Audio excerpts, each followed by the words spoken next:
Let's say you've had some pretty rough experiences in your past. And those experiences caused you to feel sad and unworthy and guilty and judgmental. And you've gotten so used to feeling guilty and unworthy and judgmental that that's just feels normal to you. And then because you feel kind of victimized, then you blame people and you complain and you make excuses and you feel sorry for yourself. And that's your personality. And all of a sudden you say, today, I'm not going to do that any longer because that's the old self. And then you start off your day and it goes really well for about 2 hours. And then all of a sudden, the moment you realize that you're no longer making the same choices as the day before, you are going to feel uncomfortable. It's going to feel unfamiliar. It's going to be uncertain. There's going to be some unpredictability. And we now know that people would rather hold on to their guilt and unworthiness than to step into the unknown. Because at least they can feel something. And so the moment you stop making the same choices that you always make, get ready because it's going to be uncomfortable. And that's the moment you're heading towards the new self. And we call it stepping into the river of change. But now, remember, 95% of who you are is your body as the mind. You know, you've done something enough times that your body does it better than your brain. So you may actually complain unconsciously because your body does it all the time. And all of a sudden you say, no complaining, no more blaming, no more feeling sorry for myself, no more talking about other people. I'm going to stop. You know what happens, don't you? The body starts sending signals to the brain. The body's been conditioned that way. And all of a sudden, you start hearing the thoughts in your head that say, why don't you start tomorrow? Tomorrow's a better day. This is too hard for me. I can't change.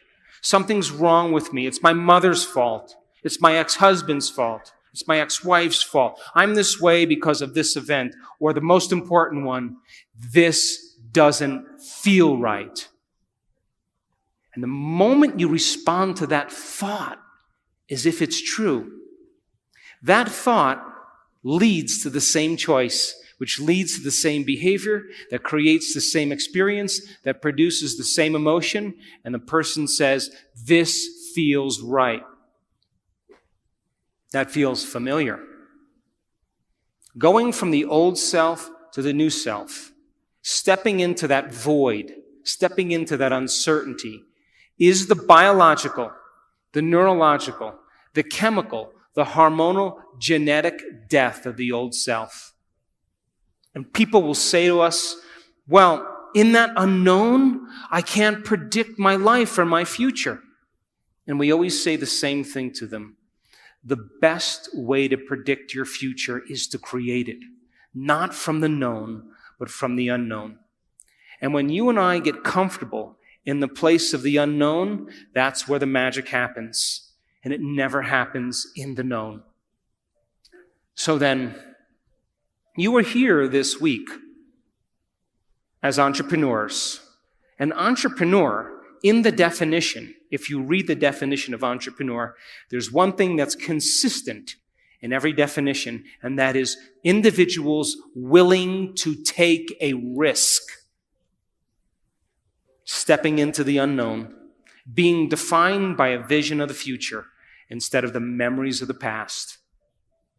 So if you don't have your vision clear in your mind by the end of this week, all of this information is philosophy. It's theory. It's intellectual data that's stored in your thinking brain. But there'll be a certain percentage of people in this room that will apply this information, that will personalize it, that will demonstrate it. And those people who learn the information and store it in their brain and can repeat it, those people who start thinking about what they're going to do with it, as they begin to think about what they're going to do with it, they begin to install the neurological hardware in their brain, priming them to a new future. And when you take all of this information and you say, how am I going to apply it to my life? And you get your behaviors to match your intentions. You get your actions equal to your thoughts. You've listened to great leaders. You've gotten specific information about success. You understand what it is, what emotional intelligence is, and how it is to change a culture. And you start applying it to your life. If you're able to do it, you are going to have a new experience. And that new experience is going to enrich the circuits in your brain, because that's what experience does. And then you're going to feel like a leader.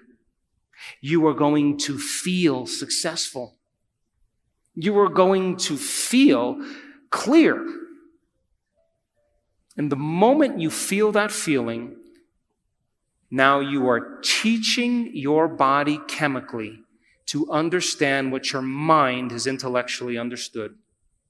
We could say that knowledge is for the mind and experience is for the body. And in that moment, you are embodying leadership. You are embodying success. You are embodying clarity. Why? Because the emotion is the experience in chemical form. And the moment you feel that emotion, you're teaching your body chemically to understand what your mind has intellectually understood. You are embodying knowledge. But now here's where the expert comes in. If you've done that experience once, you have to be able to repeat it. And great people in the world who are uncompromising, they keep working to reproduce the experience. And if you can reproduce that experience over and over again, neurologically and chemically, you will condition your body to become the mind of it. Now it'll be innate in you. It'll be second nature. It'll be easy. It'll be familiar. It'll be common. It'll be automatic. You've done it so many times that it is now who you are. So our job's then to go from philosopher to initiate to master. From mind to body to soul. From knowledge to experience to wisdom, and from thinking to doing to being. And you and I have all the biological and neurological machinery to do this. But some people will get all of this information and it'll be philosophical. They'll never apply it. Those people who actually apply it and have the experience once will think that that's defining them. But people who really embody and make it innate in them, the true leaders of the world, it becomes who they are. They don't have to think about leadership. They are leadership. They don't have to think about success. They are success. It's become who they are. So our research, and we've worked with many companies in the United States and in Mexico and in Europe. We've worked with Sony Entertainment. We've worked with Cisco. We've worked with Coca-Cola. We've worked with Pepsi. We've worked with a lot of different companies around the world. And we know that if you give people information, if you give people sound information, and then they can repeat that information, they're wiring it in their brain. They're creating a new model of understanding. If you show them how to apply that information, if they do it properly, they will have some type of transformation.